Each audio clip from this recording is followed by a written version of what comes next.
By the time the U.S. Navy realized the ocean around them had changed, it was already too late. The water had looked calm on satellite feeds.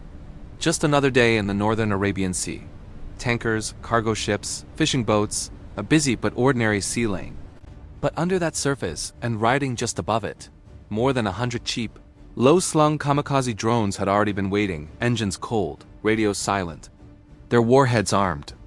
They had been hidden inside modified fishing dhows, painted as harmless skiffs, disguised as navigation buoys, even drifting as dead boats with no crew visible on deck.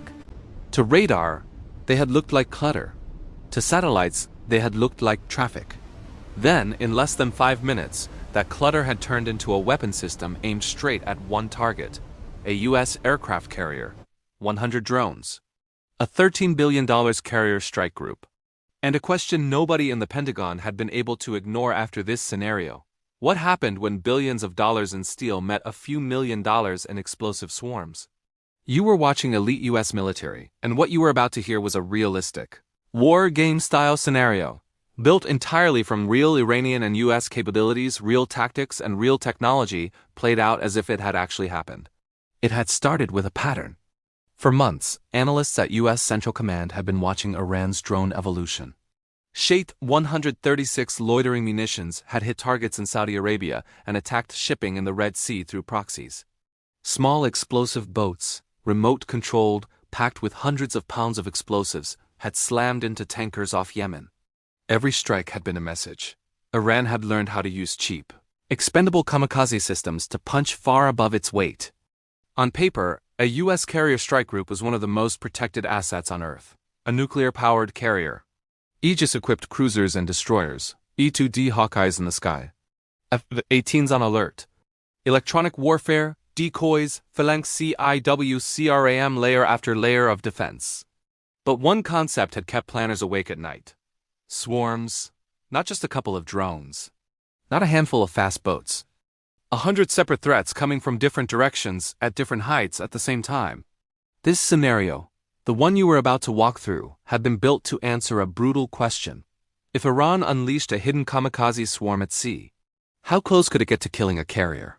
The day it happened had started quietly. The U.S. carrier strike group had been operating about 200 nautical miles off the coast of Iran, far enough to reduce the threat from coastal anti-ship missiles, close enough for its aircraft to reach targets deep inland if ordered. The group had looked typical: a Nimitz, or Ford-class aircraft carrier, at the center, 2 guided missile destroyers on plane guard and picket duty, a Ticonderoga-class cruiser as air defense commander, a fast attack submarine in the deep, screening from below, supply ships trailing in the rear. Overhead, an E-2D Hawkeye had been orbiting, its massive radar dome scanning hundreds of miles of airspace. F-18 Super Hornets had flown combat air patrols on the edges. Nothing had screamed danger on their scopes. Just commercial shipping lanes, fishing clusters. Some Iranian patrol craft, keeping their distance. The swarm had already been there. But it had not looked like a swarm. Iran's plan had started far from the carrier. Weeks earlier, small workshops on the Iranian coast and on islands in the Gulf had turned out dozens of low-profile unmanned surface vessels, USVs, about the size of a jet ski. Fiberglass hulls, shallow draft, minimal radar cross-section, each packed with a few hundred pounds of explosives. Others had built one-way attack drones, propeller-driven, delta-winged, cousins of the Shahed series. Slow, loud, ugly, but lethal if they reached their target. The genius of the plan had not been the drones themselves. It had been how they were moved. Instead of sailing a suspicious swarm directly out of Iranian waters, the Quds Force and IRGC Navy had piggybacked them on civilian traffic. Fishing dhows had towed 3 or 4 empty skiffs each. Skiffs that, under their tarps, had contained dormant kamikaze boats. Modified cargo barges had carried racks of disassembled aerial drones under false decking. A handful of unmanned boats had been released weeks earlier to drift slowly, mimicking abandoned vessels and buoys. Each drone had carried encrypted receivers. Each had been given a rough grid where it would wait, until it had heard one signal. The signal had come just before dawn. At 4:02 Zulu, a narrow-beam transmission had gone out from an Iranian relay platform close to shore, possibly a disguised commercial vessel, possibly a coastal station. The message had been short, but to more than 100 dormant systems scattered across hundreds of miles of ocean, it had been everything. Wake, acquire, attack. Batteries had come online. Tiny engines had coughed to life under the sound cover of merchant propellers and distant surf. GPS receivers had sensed, inertial systems had calibrated. Boats that had looked like dead hulls had suddenly begun to move, correcting their headings by a few degrees. Skiffs that had been towed had quietly slipped their lines and broken away. Aerial drones had been assembled, rolled onto makeshift flight decks on the barges, and launched one after another into the pre-dawn haze.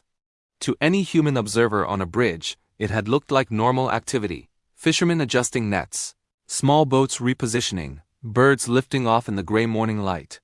To the algorithms on Iranian screens, lines had started to form. Vectors had begun to converge. 100 kamikaze drones, some at sea level, some in the air, had turned toward a single point on the map, the carrier as last known track. The first hint on the U.S. side had been noise. In the Combat Information Center of the cruiser, operators had watched an Aegis display crowded with returns. Commercial radar always showed clutter, sea spikes, small boats, wave reflections. That morning, though, the clutter had thickened in several patches at the edge of their surface search range.